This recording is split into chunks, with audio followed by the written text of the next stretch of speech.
to quarters.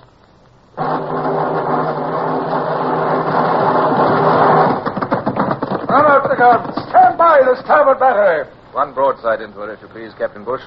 Pointers on target. Linstops ready. Aye, sir. Ready. Fire!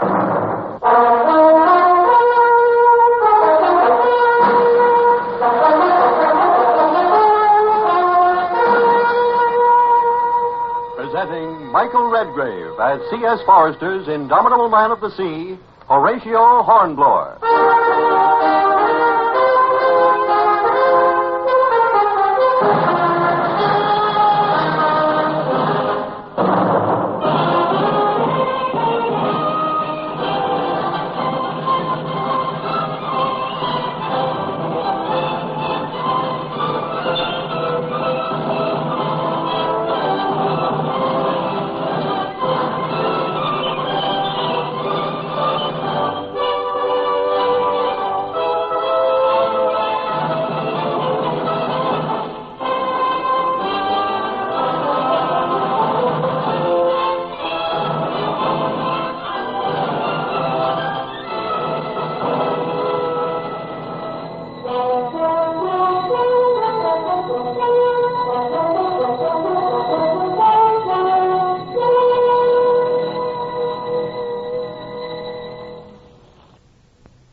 Sunny and calm as we glided into the Bay of Gibraltar. And I stood on the quarterdeck with my telescope trained towards Algeciras for more than an hour. It was a strange situation that major naval bases of Spain and England should be no more than 6 miles apart. And it was well to keep close watch on Algeciras, for at any moment a squadron of Spaniards might push out suddenly and pounce on us. But we reached Gibraltar without incident, and Captain Pellew left the ship to pay his respects to the port admiral. When he returned, he sent for me in his cabin. And as I went below, I wondered nervously what crimes I had committed. Come in. Acting Lieutenant Hornblower, sir? Ah, Mr. Hornblower. Acting Lieutenant, eh? You like that title? Sufficiently well, sir? Better than midshipman, eh? Oh, yes, sir. Still, not so good as lieutenant, eh? No, sir. Well, Mr. Hornblower, then you ought to consider this good news. There will be an examination for lieutenant tomorrow, captain's board. What do you think of that, eh? Well, I'm certainly interested, sir. Of course you are. The examination will be held aboard the old prison hulk over there, the Santa Barbara. You are ready to take it, I hope, Mr. Hornblower? Well, Are you? Yes, sir. Let's see. You held my order as acting lieutenant for 2 months now. Is that right? Perfectly, sir. If you pass this examination, why, then the day after tomorrow, you will be a full lieutenant with no nonsense about it. And you'll have 2 months' seniority. Well, it sounds wonderful, sir, but... But what? Well, nothing, sir. I was just thinking what would happen if I should fail. You would revert to midshipman, naturally. And you'd lose about 8 months of seniority. Because it was 6 months at least before you could try again. Yes, I know that, sir. Well, you say you do feel ready for this examination? Well, oh, yes, sir. Very well, then. Report to the Santa Barbara at 3 p.m. tomorrow with your certificates and journals. Aye, sir. Tell Mr. Bolton you have my permission to go. You may use one of the ship's boats. Thank you, sir. That's all. Oh, and, by the way... Yes, sir? Good luck, Hornblower.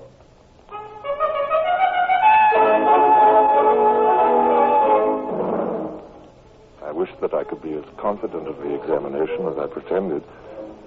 The truth was, I hadn't expected it to come so soon. Well, there was nothing for it then but to get out Norrie's Epitome of Navigation and Clark's Complete Handbook of Seamanship and try in the next 24 hours to be up on everything in those 2 thick volumes. And there were other things to be attended to besides. And my friend, Midshipman Jack Brace, never let me forget them. Shoes. Oh, what's that, Brace? I said shoes. Oh, no. trigonometry is difficult enough without your going cryptic on me, Brace, my boy. What do you mean? You'll have to wear your buckled shoes, remember? Oh, good heavens, that's true. Well, chuck them to me, laddybuck. I'll go to the gunroom and get them polished. So he took my shoes, and I went back to my navigation. It was a long time before Brace came back. Here, take this. What's that? My clean shirt. You don't earn a clean one, do you know it, Hornblower? Thanks very much. Not at all. What about my shoes? Well, don't worry. Okay, Neptune, haven't you got them polished yet? The gunroom supply of shoe blacking is dry to a chip. Oh, no. That's all right. I had two of the men work it soft with lard. Oh, well then. Unfortunately, the resultant compound stubbornly refuses to take a polish. Well, then, God, what am I to do, man? I have two men now at work with the gunroom's molting shoe brush. When they're through with that, they'll use a soft cloth. Now, don't worry. We'll bring your shoes up to a condition of brightness worthy of an examination for lieutenant.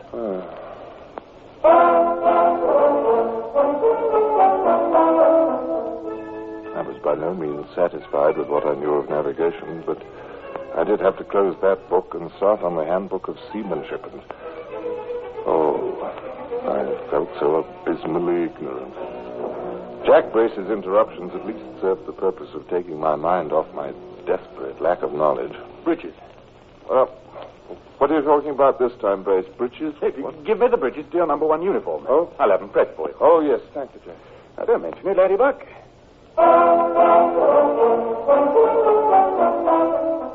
The words in the complete handbook of seamanship began, after a while, to dance before my eyes. They seemed completely meaningless to my befuddled brain. It was as if from a great distance that sometime later I again heard the voice of Midshipman Brace. Liquor. What's that? What do you say? I said liquor. Your spirit ration from the British Navy. Give it to me quickly. You haven't drunk it, have you? No. Oh, well, then trot it out. Look sharp. Why? So that the gunroom attendant will be able to press your breeches. What, is he going to press them with a tin cup half full of rum? Oh, of course not. The liquor's for the warrant cook. Oh, why should he have my rum ration? Because if the gunroom attendant is to press your breeches, he has to heat a flat iron in the galley. Oh. Well, the cook won't allow him to do that without some payment. All right. There's today's spirit ration over there. I was keeping it till later. If you want to be a lieutenant, you have to make sacrifices, Hornblower.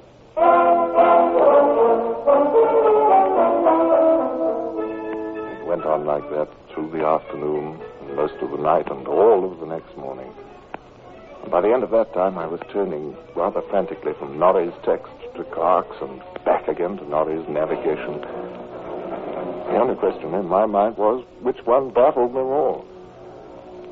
Finally, the boat was ready to carry me to the Santa Barbara. I'd made myself resplendent with my sword and white breeches and buckled shoes, my bundle of journals under my arm, my certificates of sobriety and good conduct in my pocket. Brace had only one last word of advice. Your hat. I couldn't get the dents out of it. What? Well, take it off as soon as you can and keep it under your arm. Maybe they won't see you come up the ship's side. When I got aboard the Santa Barbara, I was directed aft to a portside cabin. And when I entered that cabin, my heart sank down to those buckled shoes. For there was a whole cabin full of other midshipmen, all of them dressed like myself, all of them ready to take that examination. One of them spoke to me. Welcome to the Black Hole of Calcutta. Oh, for the love of... How many are there here, anyhow? You're the 40th. 40? How many will they pass, do you think? 5? I doubt it. Do you know who's examining us? No? Dreadnought Foster, for one. Oh, no. He's a tail twister if ever there was one. And Captain Harvey of the dockyard. I don't know him. You wouldn't want to. Well, who's the third? I don't like to tell you. Well, I don't like to have you tell me then. But you might as well. Come on. Black Charlie Hammond. Oh, Lord. Oh, he's almost as bad as Dreadnought Foster, isn't he? Yes. He passed through here looking as if he'd lost a guinea and found sixpence. Ah. Well, we may as well sit here and wait our turns, but much good it'll do us. We waited. The first man came back from his examination. But he had failed, and informed us that they began by asking him to define a rum line. 39 midshipmen had their textbooks open on the instant and reread about rum lines. Candidates departed and candidates returned, most gloomy, some smiling. The afternoon wore on. Twilight came, Night came. And finally, my new friend left. And 10 minutes later, he was back. He had failed. It was my turn now. I straightened my neckcloth and saw to it that my sword hung correctly at my side. In an agony of nervousness, I went into the examining room to stand before the 3 grim faces across the table. Well, sir, report yourself. We have no time to waste. Hornblower, sir. Horatio Hornblower, midshipman, acting lieutenant, HMS Indefatigable, sir. Your certificates, please. Yes, sir. Yes, they're in order.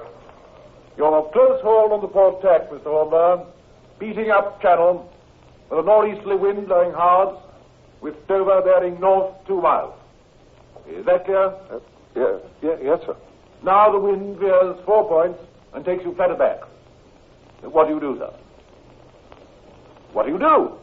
No rum lines? Yeah, what's that?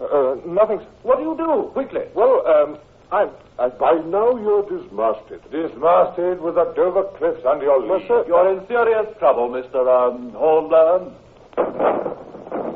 Well, sir, I think that, did you say 4 points, sir? Because if it were... That's gunfire out there. Cannon! Come on, let's get back to our ships.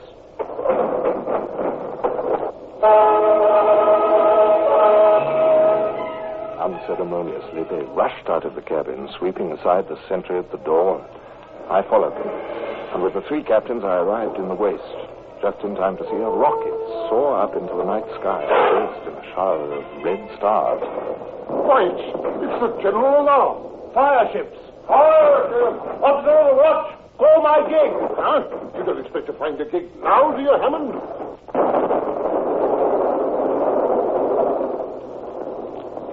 All our ships in the harbor beat to quarters. Across half a mile of dark water, a yellow light grew. Ships wrapped in flames. A line of fire ships was running before the wind, straight into our crowded anchorage. Let one of those blazing hulls make contact with one of our vessels, and instantly the fire will be transmitted to the dry-painted timber, to the tarred cordage, to the inflammable sails. To men in highly combustible ships filled with explosives, fire is the deadliest and most dreaded peril of the sea. And this was the peril we all faced now. You showboat there! You showboat! Come alongside! Come alongside, confound you! Come alongside or I'll fire at you. Sentry there, make ready to give him a shot. That is the way to bring in Captain Foster. He's coming. Here you are, gentlemen. We'll tell this slugger man where to take us. To our own ships, instantly. Come on, gentlemen.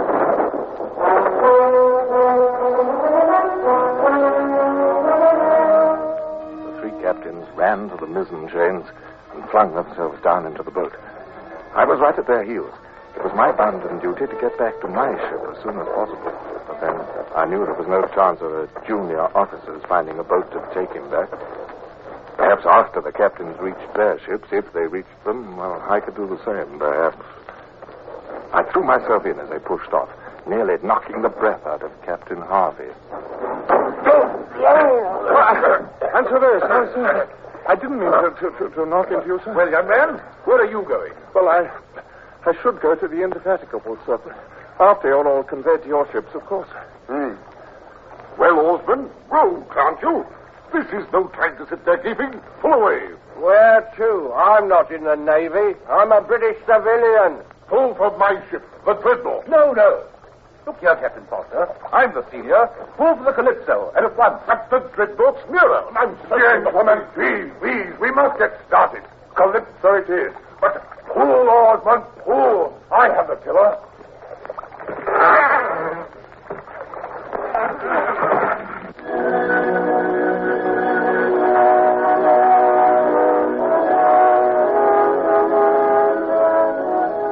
The day when earlier I had faced the captain's board for my examination for lieutenant ended with me in a boat in Gibraltar Harbor in the middle of a dangerous action. And my companions were a reluctant oarsman and the 3 captains of the captain's board. Their tempers had not markedly improved. Pull! Oh, pull!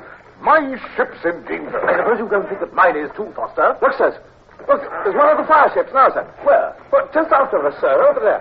She's swinging round. She's across Santa Barbara's cable. She's going to ram the Santa Barbara. Heaven help her on board there. Sir, the old Santa Barbara has 2,000 prisoners battened down below decks, hasn't she? That fire ship will be alongside her any minute. Sir, with a man at the wheel of the fire ship, she could be steered clear. Don't you think so?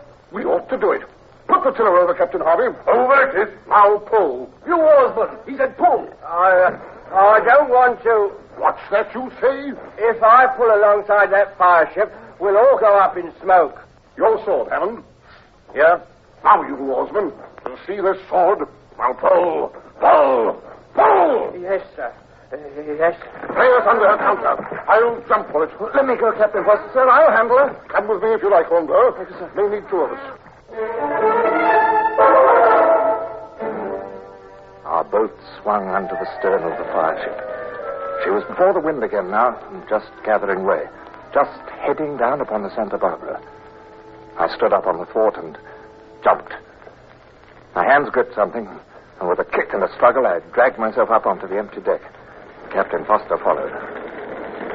With the brig before the wind, the flames were blown forward.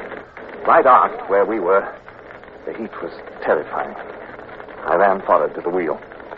It was lashed with a loop of line, and as I cast this off and seized the spokes, I could feel the rudder below me bite into the water. We're going to collide with the Santa Barbara. Hard over! Hard over it is, sir. Lee over, flames coming this way. But hold on to that wheel. I've got her, sir. Harder, Lee! She's turning, sir. Keep her over. We might still ram. We're going to pass the Santa Barbara, sir. We're going to pass her. We did it, sir. We did it. Down on your knees. But hold that course. Don't starboard a point. Starboard a point it is, sir. We'll lay her aground on the shoal by the neutral zone. All right. Look! There's the Dauntless on the port bow. Keep her clear. Breathe, sir. Sir, something's happened. What is it, man? What is it? Tiller ropes must have burned away. The wheel's spinning. I can't steer her, sir. All right. To the taffrail. On, sir!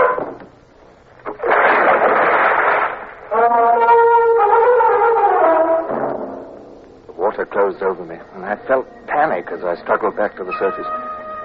It was cold. I could see nothing in the darkness, with my eyes still dazzled by the roaring flames. Somebody splashed beside me. Oh, Hornblower! I say, they were following us in the boat to take us off. How'd they get to us? Can you swim? No, not very well, sir. I can't either. Ahoy! Ahoy! Helen! Harvey! Ahoy! Ahoy! Don't see him, sir. Oh, where are they? No, where are they?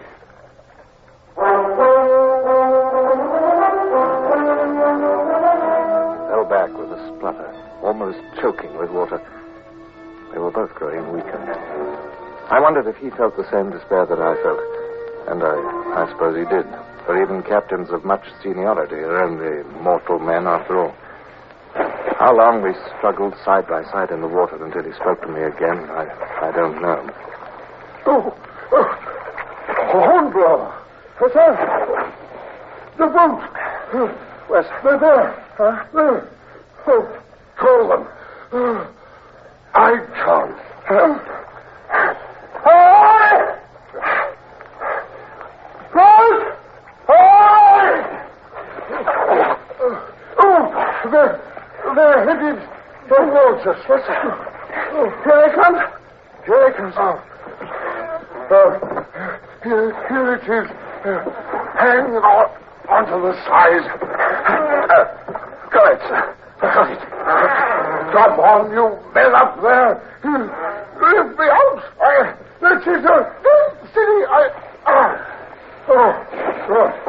Good. Now haul out my young friend.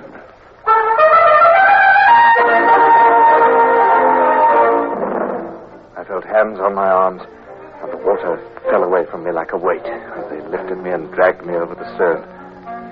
I fell face downward in the bottom of the boat, gasping for breath. I was conscious only of Captain Foster beside me. Then presently, for the first time, somebody in this boat spoke. I felt a cold shiver pass over my skin. The man was speaking in Spanish. Están bien. Adelante con los remos. Captain Foster. I heard it on board. Spanish. It must be the crew that steered the fireship and then escaped. Captain Foster, sir, we're prisoners. Are we indeed? We'll see about that. Come on, on board! Attack! Sir! Siéntense ahí! On board! Aye, sir! No vayamos a tener a caballeros! No, you said steer them. All right, then. All right. We're prisoners. Siéntense ahí, silencio. Adelante con los remos.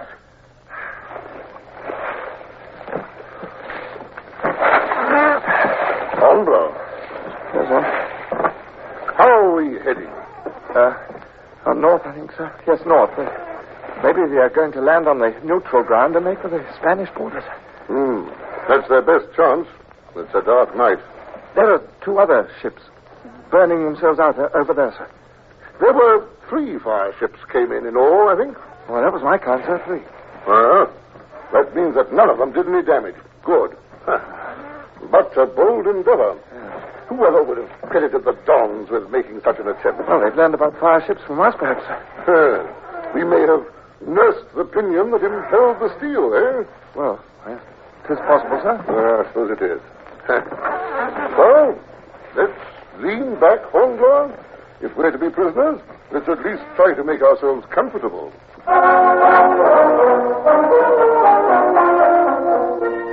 Captain Foster was a cool enough customer, quoting poetry and discussing the naval situation while being carried off into captivity. I tried to emulate him, leaning back unconcernedly against the side of the boat. I would not have wanted Dreadnought Foster to realize that I was shivering from something other than the chilly wind.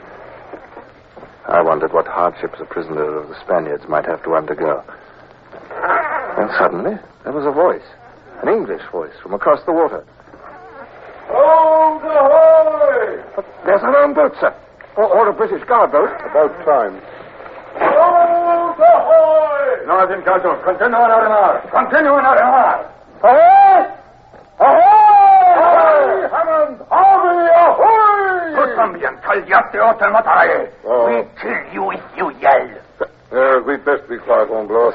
He'll finish us if we're not. Hold ahoy! Lay on yours, or I'll fire into you. Continúen a remar. Stop rowing, or I'll ram you. Continúen a remar. Ramos, Hammond, ramos! On the remar. A la lucha, a la lucha. Come on, Hornblower, let's get into this. Aye, sir. After them! This soldier is. A la lucha, a la lucha. One of them gone. How you do? I'll shoot him. Bastante. Nos rendimos para la lucha. Sí, we surrender. That's better. Sit down there in that boat. Drop your arm. Give me a hand, Captain Foster. Jump in here. Jump it is. Now you, Mr. Midshipman. Thank you, sir. Are you all right, you two? Why not? I'm all right, sir. Keep your gun trained on those Spaniards, Hammond, until I get into that boat. Then I'll keep a gun on them and make them follow. Go ahead, Harvey. All right. Pull away. I'll follow you with the prisoners. Pull oars. Thank God you're safe, Foster. And you too, of course, Mr. Hornblower. No thanks to you, however, I might add, Captain Hammond. After your fire ship cleared the Santa Barbara, a puff of wind took you on so fast, we couldn't keep up with you. Most interesting, Captain Hammond. It called for Spaniards to save us from drowning. I thought I could rely on two brother captains. May I ask what you're implying, sir? I make no implications, but others may read implications into a simple statement of fact. I consider that an offensive remark, sir. I congratulate you on your perspicacity, sir. Apparently, I shall have to send a friend to wait on you, sir. He will be welcome. I sat amazed, listening to two British captains planning to duel with each other on top of everything that had happened. They didn't speak to each other again, and Foster came aft and sat beside me. For some time we drifted along in silence, and my thoughts went to my interrupted examination for lieutenant. I had a wild hope. I had, after all, it seemed to me, behaved rather well that night, and Captain Foster was certainly in a position to know it. I had, as I say, a wild hope, and finally Foster spoke to me. Hornblower. Aye, sir. I shall have much to do before morning. You, sir, Mr. Hornblower, will carry out my orders. Aye, sir. These prisoners. I want you to find someone who can speak their lingo and have it explained to them that I shall send them back to Cartagena under cartel, free, without exchange. They saved our lives, and that's the least we can do in return. I think that's very just, sir. And you, my fire-breathing friend. May I offer you my thanks? Thank you, sir. You did well. Should I live beyond tomorrow, I shall see that the proper authorities are informed of your worthy action. Well, thank you, sir. And, sir... Well?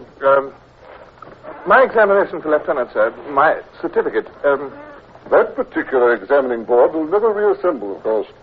You must wait your opportunity to go before another one. But, sir, I thought possibly... Well? I thought, sir, that in view of all that's happened, you yourself, sir, said that I did all right tonight, sir, and I mean... Now, looky here, Mr. Hornblower. The examination is a thing entirely separate from the events of this evening. Yes, sir.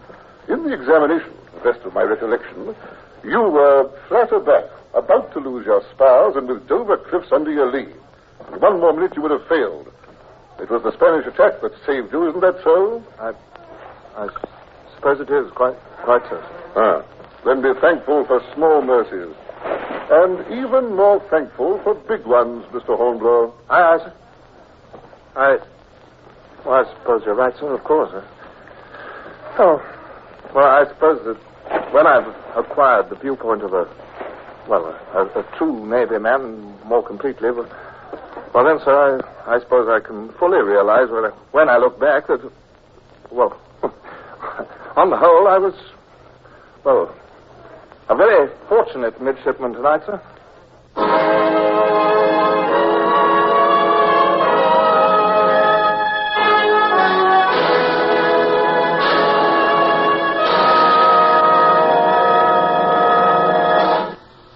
Horatio Hornblower, starring Michael Redgrave, is based on the novels by C.S. Forester. Music composed and conducted by Sidney Torch. Produced by Harry Allen Towers.